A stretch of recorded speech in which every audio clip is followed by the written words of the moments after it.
Cain murders Abel. Genesis chapter 4, NKJV. Now Adam knew Eve his wife, and she conceived and bore Cain, and said, I have acquired a man from the Lord. Then she bore again, this time his brother Abel. Now Abel was a keeper of sheep, but Cain was a tiller of the ground. And in the process of time it came to pass that Cain brought an offering of the fruit of the ground to the Lord. Abel also brought of the firstborn of his flock and of their fat. And the Lord respected Abel and his offering, but he did not respect Cain and his offering. And Cain was very angry, and his countenance fell. So the Lord said to Cain, Why are you angry? And why has your countenance fallen? If you do well, will you not be accepted? And if you do not do well, sin lies at the door. And its desire is for you, but you should rule over it. Now Cain talked with Abel his brother. And it came to pass, when they were in the field, that Cain rose up against Abel his brother and killed him.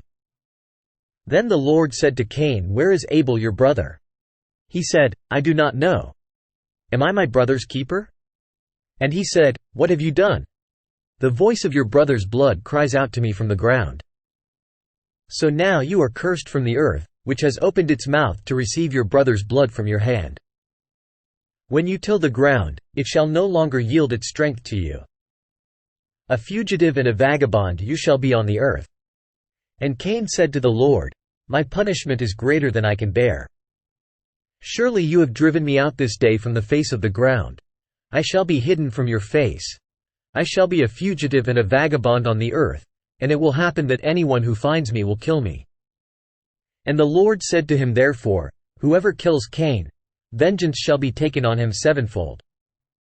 And the Lord set a mark on Cain, lest anyone finding him should kill him. The family of Cain. Then Cain went out from the presence of the Lord and dwelt in the land of Nod on the east of Eden. And Cain knew his wife, and she conceived and bore Enoch. And he built a city, and called the name of the city after the name of his son, Enoch. To Enoch was born Arad, and Arad begot Mehujael, and Mehujael begot Methushael, and Methushael begot Lamech. Then Lamech took for himself 2 wives. The name of one was Adah, and the name of the second was Zillah. And Adah bore Jabal. He was the father of those who dwell in tents and have livestock. His brother's name was Jubal. He was the father of all those who play the harp and flute. And as for Zillah, she also bore Tubal-Cain, an instructor of every craftsman in bronze and iron. And the sister of Tubal-Cain was Naamah. Then Lamech said to his wives, Adah and Zillah, Hear my voice. Wives of Lamech, listen to my speech. For I have killed a man for wounding me, even a young man for hurting me. If Cain shall be avenged sevenfold, then Lamech 77-fold.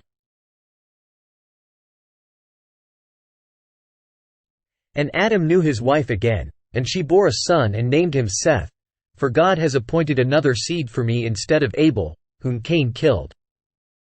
And as for Seth, to him also a son was born, and he named him Enosh. Then men began to call on the name of the Lord. Practical lessons from Genesis chapter 4. 1. Overcoming jealousy. The story of Cain and Abel demonstrates the destructive power of jealousy. Cain's jealousy towards his brother's favor with God led to anger and eventually to murder. This serves as a reminder of the importance of recognizing and addressing feelings of jealousy in our own lives.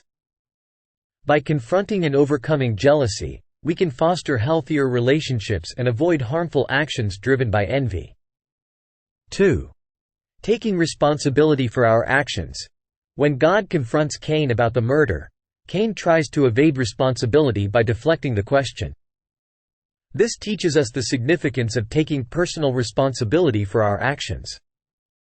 It is crucial to acknowledge our mistakes, accept accountability, and make amends when we have wronged others. Taking responsibility allows for personal growth, reconciliation, and the opportunity to learn from our past actions. 3. Seeking reconciliation and forgiveness. Despite Cain's terrible deed, God still extends mercy and offers Cain an opportunity for reconciliation. It teaches us the power of humility, forgiveness, and the healing that can occur when we strive to restore broken relationships. 4. Managing anger and emotions. Managing anger and emotions. Cain's anger played a significant role in his destructive actions. This story serves as a cautionary tale about the importance of managing our emotions, especially anger. Learning to control our anger, finding healthy outlets for it, and practicing emotional intelligence can prevent us from making impulsive and harmful decisions. 5. Valuing human life and respecting others. The consequences of Cain's actions emphasize the sanctity of human life. Taking another person's life is a grave offense with severe consequences. This teaches us the fundamental value of human life and the need to respect and cherish the lives of others. It calls us to treat every individual with dignity, compassion, and love, fostering a more harmonious and compassionate society. These practical lessons from Genesis chapter 4 can guide us in understanding the destructive nature of jealousy, embracing personal responsibility, seeking reconciliation and forgiveness, avoiding escalation of conflicts, cultivating a generous and righteous heart, and upholding the value of human life. Applying these lessons in our daily lives can lead to personal growth, healthier relationships, and a more compassionate and just society.